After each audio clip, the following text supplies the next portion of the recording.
Hey guys, it's Misty with My Paper Cuts, and I am back to show you guys after talking with Alicia.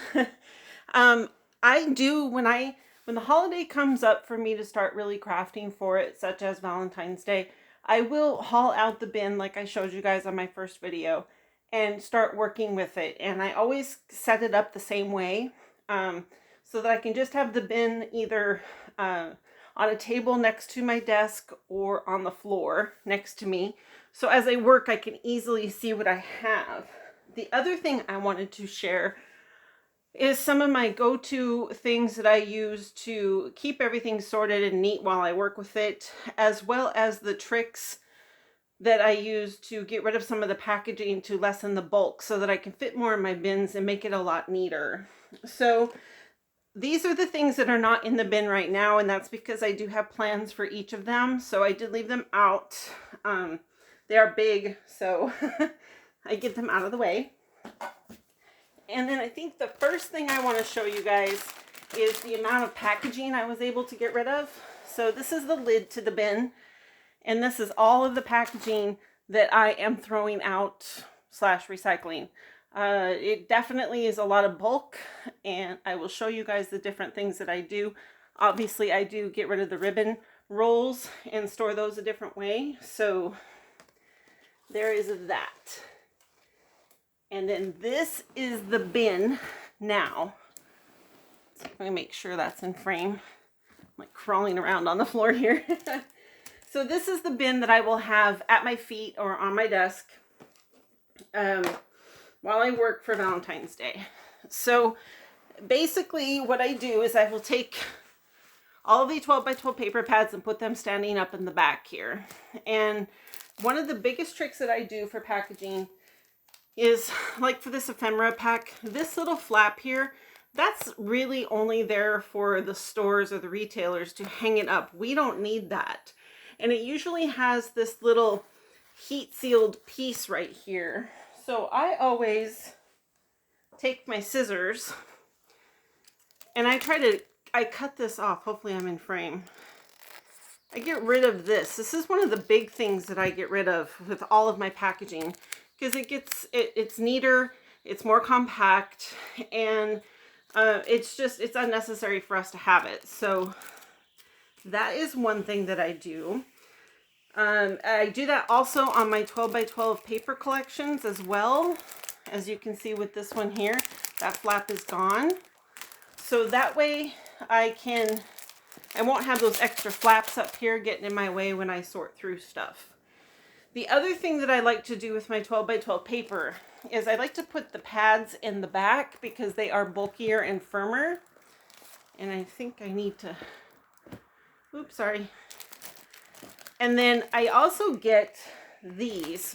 You can get the Hobby Lobby storage pockets for 12 by 12, but you know, you can get these at the Dollar Tree. They're the jumbo size, 2.5 gallon. They hold 12 by 12 paper with room to spare. So anything that's loose, like this is all of that crepe paper stuff right here. And I took the washi apart, and any of the prints that matched crepe paper specifically, I left in here with all the crepe paper stuff. And anything that was just general, I put in my tray in the front, which I'll get to in just a minute. So that's the 12 by 12 paper. And then in the front is all the loose papers, because obviously if I'm trying to use my stash, this is the stuff I want to get rid of first, because it's only 1 or 2 sheets. It'll be easy to use it up, and it does get damaged while it's in storage. So I will use that up as much as I can.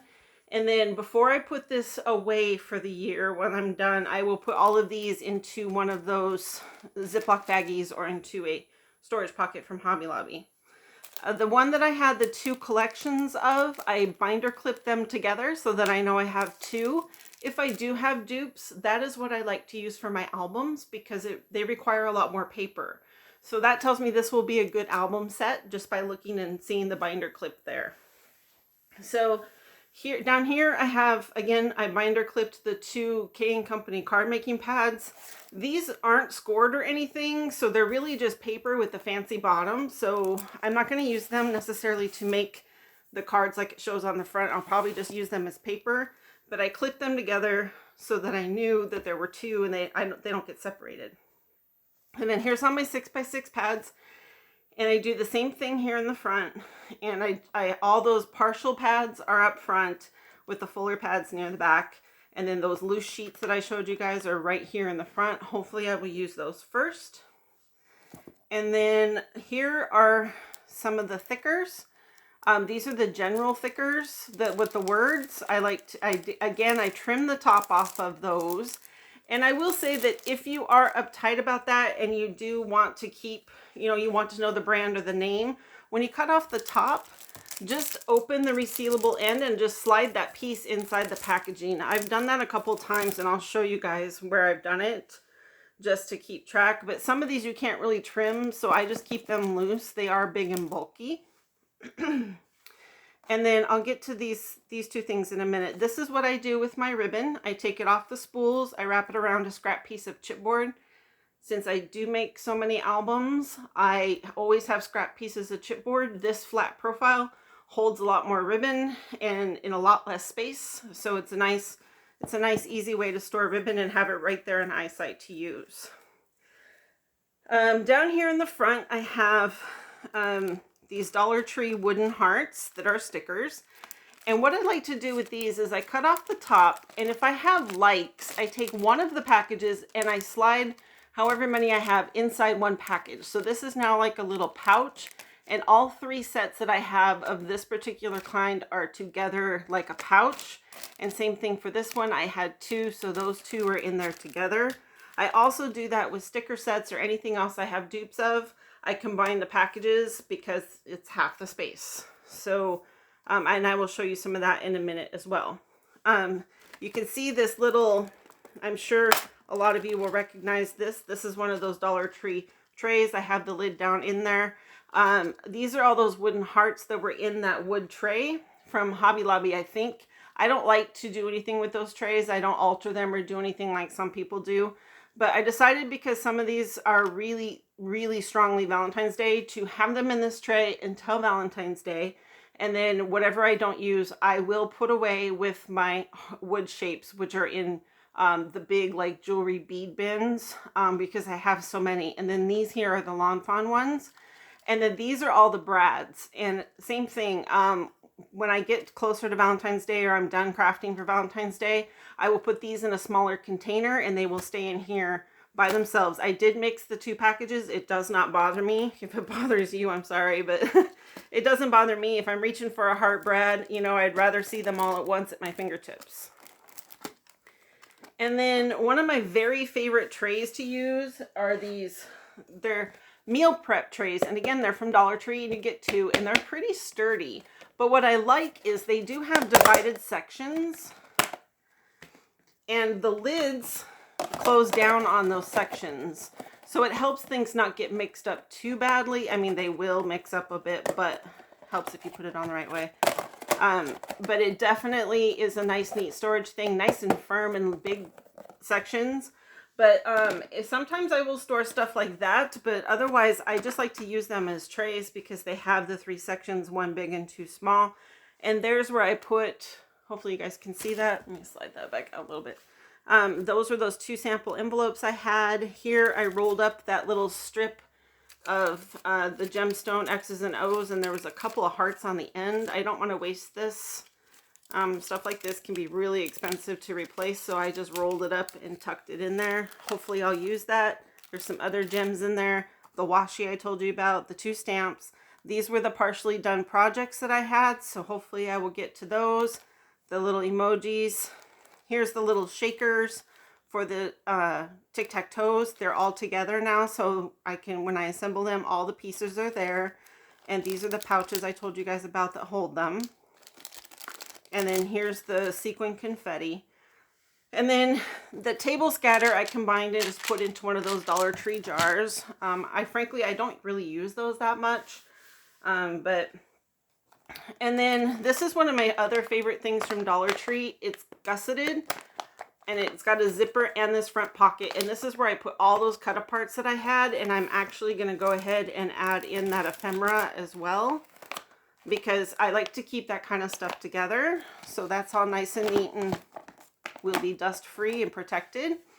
Like I said, all those tall sticker packs are in here. And I don't think I have any that I kept the packaging on. So, and then this is probably my most favorite thing that I do. And for this, I'm going to move. Okay, so I like these soft binders for this. You can pick them up at Dollar Tree again. I like them because really they don't limit you on how much stuff you can put in there. And I don't know, they just work better for me. But inside here, I take either these pencil pouches, or I love these from Dollar Tree that have the pocket again on the front.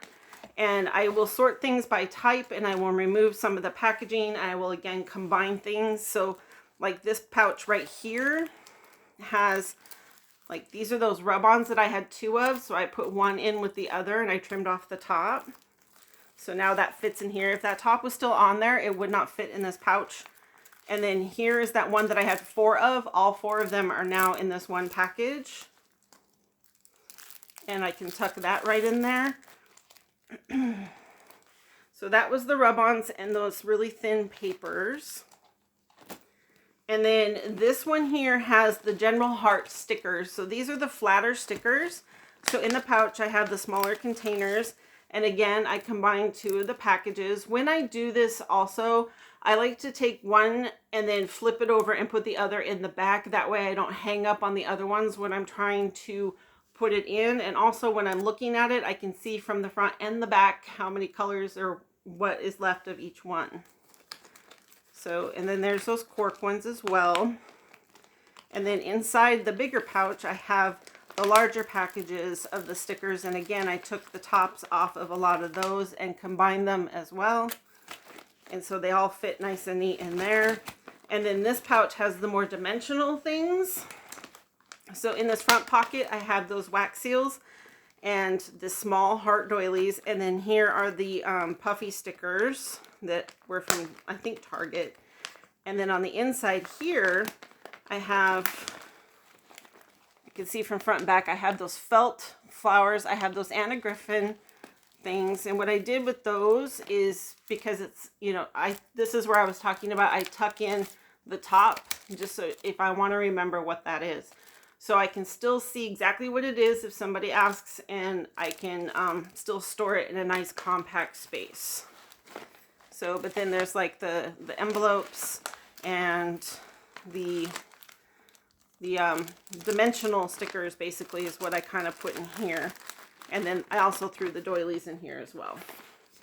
So then I can store that nice and flat. And again, here's my big bin.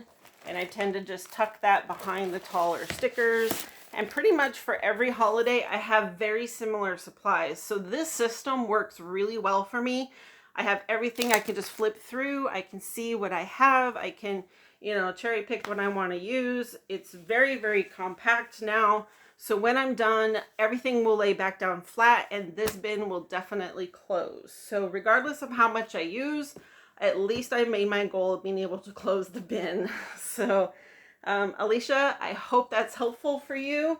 And I hope everyone else maybe is inspired or, you know, understands more the method to my madness. If you have any questions about any of the stuff, please just let me know.